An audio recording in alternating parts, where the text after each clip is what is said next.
Morning YouTubers. My name is Paul. I'm in Australia. Today I'm going to take you through my new Sunster diesel heater, which I'm going to be using to heat my caravan here in the winter in Australia. I've also installed a 3-inch outlet on in the caravan floor to take the hose from the heater and deliver the heat into the caravan. And today I'll be powering the heater off my iTech World 300 watt power bank using 240 volts. However, you can use 12 volts as long as the supply is greater than about 10 amps. You probably need about 12 amps actually, which rules out a cigarette socket, but you would probably get away with installing a cable directly from your battery through a proper fuse with an Anderson cable, and I'll be making that up later on for my particular machine. So I'm just going to show you how I've set it up, and I've had to buy some parts from Bunnings, our local DIY store, to adapt the hose to fit, and I've made a couple of modifications to the heater as well. So with the heater, just so I can have a bit of extra space underneath the heater and to stop the exhaust pipe from touching any dry grass and causing a fire, I've installed some extra rubber feet. They're just standard from the DIY store. I don't know, a couple of dollars each, so nothing too major. I've added some insulation, exhaust insulation cloth, so nobody touches the exhaust and burns themselves. And I've just fitted the silencer with the drain pointing downwards, so any condensation will drain directly out of the exhaust system.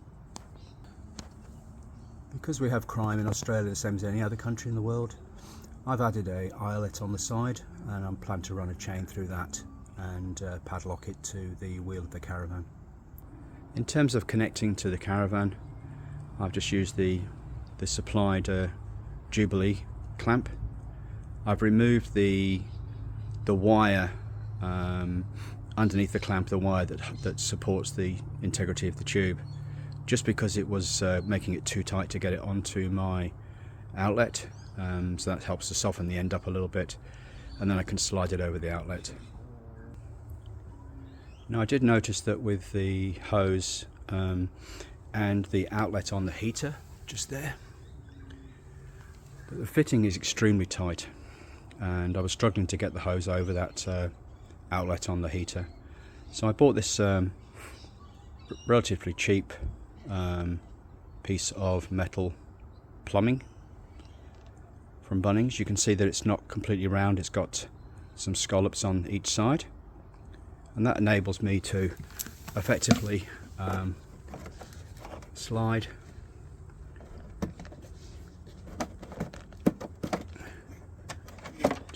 that.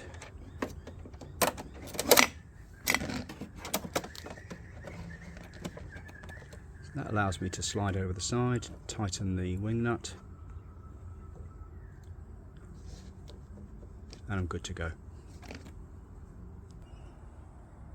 So I've now fitted the hose onto my outlet under the caravan, and I'm ready to turn the unit on.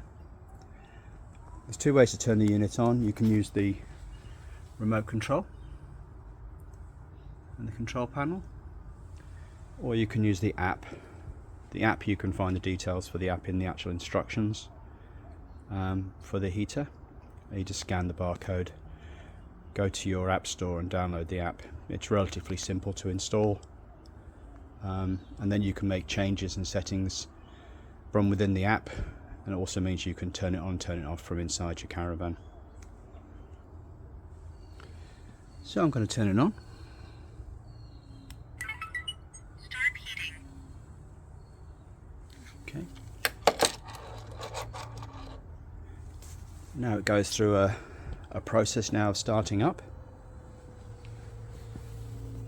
Maybe you can hear the fan. It's not too loud. You can change your settings. Stop heating. So I've just turned it off. Start heating. Turn it on again. So you can change your settings. Temperature control mode. This button is temperature control, so I can increase the temperature. Air mode. This one is fan speed.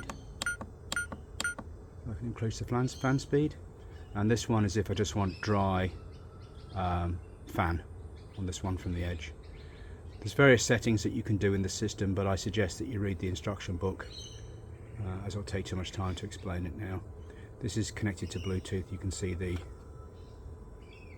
Bluetooth icon there, and it's connected to Wi-Fi. So we'll let this warm up and we'll come back. Okay, you can hear now it's starting to ramp up. Currently it's measuring 17 degrees, but that's actually the outside temperature. Temperature control mode. So I've set to 28. Fan's about halfway, as you can see. I can increase the fan if I want to. Temperature control mode. Increase the temperature. Let's take it to 30. Okay, it's still a bit noisy because it's going through the startup process. My iTech is showing 25 watts at the moment. That's the consumption. But once the glow plug starts up and the heat starts pumping, that goes up to about 130 watts, and that's why I say you need to use a 12 volt supply greater than 10 or 12 amps to get the glow plugs working. I've also decided to purchase from eBay a carbon monoxide monitor. I'll install this later on today. This is just a precaution, not expecting any noxious gases to come in through the heat pipe, but it's just there as a precaution more than anything. Right, so let's have a look at how we're doing. We've reached pretty much full capacity now. I might just turn the fan down a little bit. Just turn that fan down. We're using 27 watts off my iTech 300 watt bank, and you can hear the noise from the silencer. If that starts to annoy me, I might upgrade to a more professional silencer, but I'm not hearing any ticking noise, which is absolutely amazing, because most of these cheap Chinese heaters have a very annoying ticking noise. That's the fuel gauge on the side, so it takes just over 6 litres I think of diesel, so that should last quite a while. Yeah, let's jump inside and have a look. Okay, so this is where I put the little inlet louver. It's just a 3-inch hole through the caravan floor. The louver was something I purchased from eBay. I think it was about $15. I have a friend who's going to make me a little 3D cover on his 3D printer to go over the top, so when I'm not using it, that stops any insects or creepy crawlies getting into the caravan. So let's look at the temperature. It's currently 15 degrees outside and about 14.8, so roughly about the same inside. We'll come back and have a look at this in a minute. Okay, so we're about 10 minutes in now. You can hear the gases coming out the exhaust pipe. There's no ticking. Let's have a look at the iTech. iTech's dropped to 19 watts.